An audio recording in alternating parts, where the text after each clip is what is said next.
Hello friends, ഇത് പുതുതായി ഞാൻ വാങ്ങിയ TVS എൻഡോർക്കിൻ്റെ സ്കൂട്ടിയാണ്. ഇതിൻ്റെ ഒരു റിവ്യൂ പറയാനാണ് ഞാൻ ഈ വീഡിയോ എടുത്തത്. ഇത് 150cc സ്കൂട്ടിയാണ്. ലൈസൻസ് എനിക്കെടുത്തതിന് ശേഷം ഞാൻ ആദ്യമായിട്ട് ഓടിച്ചു നോക്കണ വണ്ടി ഇതാണ്. ഓടിക്കുമ്പോൾ നല്ല കംഫർട്ടുണ്ട്. ഇത് കാണാനൊക്കെ നല്ല ലുക്കുള്ള വണ്ടിന്. ഞാൻ ആദ്യം എൻഡോർക്കിൻ്റെ 125 വാങ്ങാനാണ് പോയപ്പോഴാണ് ഈ വണ്ടി ഓടിക്കുന്നത്. അതുകൊണ്ടപ്പോൾ ഇതാണ് എനിക്ക് ഇഷ്ടപ്പെട്ടത്, അങ്ങനെ ഇത് വാങ്ങി. ഈ വണ്ടിക്ക് അത്യാവശ്യം മൈലേജൊക്കെ ഉണ്ട്. ഞാൻ ഒരു ലോങ് ഡ്രൈവ് ചെയ്തിട്ടുണ്ടായിരുന്നു, അപ്പോൾ 40 കിലോമീറ്ററൊക്കെ മൈലേജ് കിട്ടിയിട്ടുണ്ടായിരുന്നു. നമ്മളിപ്പോൾ ഗട്ടറുള്ള റൂട്ടിൽ കൂടെ ഒക്കെ ഓടിക്കുമ്പോൾ അത്യാവശ്യം നല്ല കംഫർട്ടൊക്കെ കിട്ടുന്നുണ്ട്.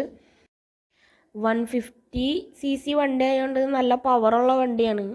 ഞാനൊരു 100 വരെയൊക്കെ പോയി നോക്കിയിട്ടുണ്ട്. കുഴപ്പമൊന്നുമില്ല, വണ്ടി സൂപ്പറാണ്.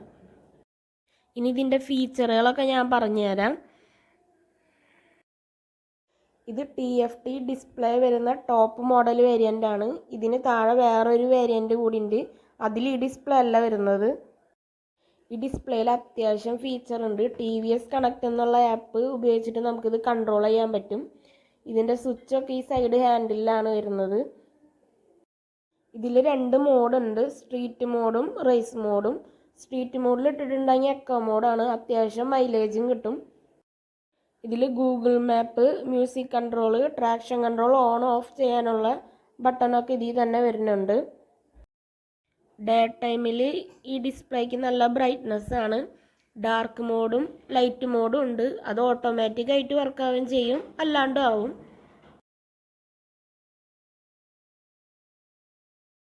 ഇതിൻ്റെ സീറ്റ് ഓപ്പൺ ചെയ്യാനായിട്ട് ചാവി ജസ്റ്റ് ഒന്ന് ലെഫ്റ്റ് തിരിച്ചാൽ മതി.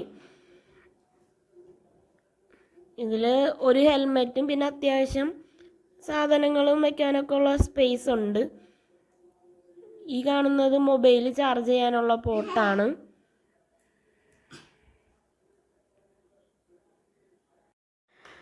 ടയറിൻ്റെ സൈസ് പഴയ എൻഡോർക്കിൻ്റെ തന്നെയാണ് വരുന്നത്. പിന്നെ നമ്മൾ യമഹേരെ എയറോക്സ് വണ്ടി എടുക്കാൻ നോക്കിയിട്ടുണ്ടായിരുന്നു. അപ്പോൾ അതിൻ്റെ ഫ്യൂൽ ടാങ്കൊക്കെ ഫ്രണ്ടിലാണ് വരുന്നത്. പിന്നെ ലേഡീസിൻ്റെ ഫുഡ് റെസ്റ്റ് ഒന്നും അതിലില്ല. അതൊക്കെ നോക്കി പിന്നെ ഇതെടുത്ത്. ബാക്കൊക്കെ കാണാൻ പഴയ എൻഡോർക്ക് പോലെ തന്നെയാണ്. ഇൻഡിക്കേറ്റർ LED ആണ് വരുന്നത്. ഫ്രണ്ടിൽ DRLൻ്റെ കൂടെ തന്നെ ഇൻഡിക്കേറ്ററും വരുന്നുണ്ട്. ഇതിൽ വേറെയും കളർ വേരിയൻ്റ് ഒക്കെ ഉണ്ട്, റെഡ്, ബ്ലൂ, ഗ്രേ ഒക്കെ ഉണ്ട്. എനിക്ക് ഈ കളറാണ് ഇഷ്ടപ്പെട്ടത്. ഫ്യൂൽ ടാങ്ക് ഓപ്പൺ ചെയ്യാനായിട്ട് കീ പുഷ് ചെയ്ത് റൈറ്റിലേക്ക് വയ്ക്കാൻ മതി. ഇതിൻ്റെ കപ്പാസിറ്റി വരുന്നത് 5.8 ലിറ്റർ ആണ്. കമ്പനി 40 മൈലേജ് പറയുന്നുണ്ട്. സിറ്റിയിൽ നമുക്ക് 40 കിട്ടി, ഹൈവേയിൽ ഓടിക്കുമ്പോൾ 45-നുള്ളിലൊക്കെ കിട്ടിയിട്ടുണ്ടായിരുന്നു.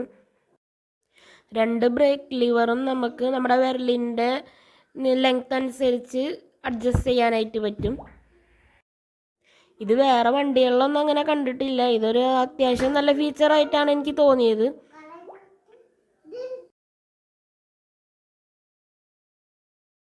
ഇതിന് 4 LED പ്രൊജക്ടർ ലൈറ്റുകളാണ് വരുന്നത്. നൈറ്റ് ഡ്രൈവിൽ മറ്റുള്ള വണ്ടികളെ അപേക്ഷിച്ച് നല്ല വിസിബിലിറ്റി ഉണ്ട്. ഈ വണ്ടി എന്തായാലും എനിക്ക് നല്ല ഇഷ്ടപ്പെട്ടു. നിങ്ങൾക്ക് ഈ വീഡിയോ ഇഷ്ടപ്പെടുകയാണെങ്കിൽ സബ്സ്ക്രൈബ് ചെയ്യണേ.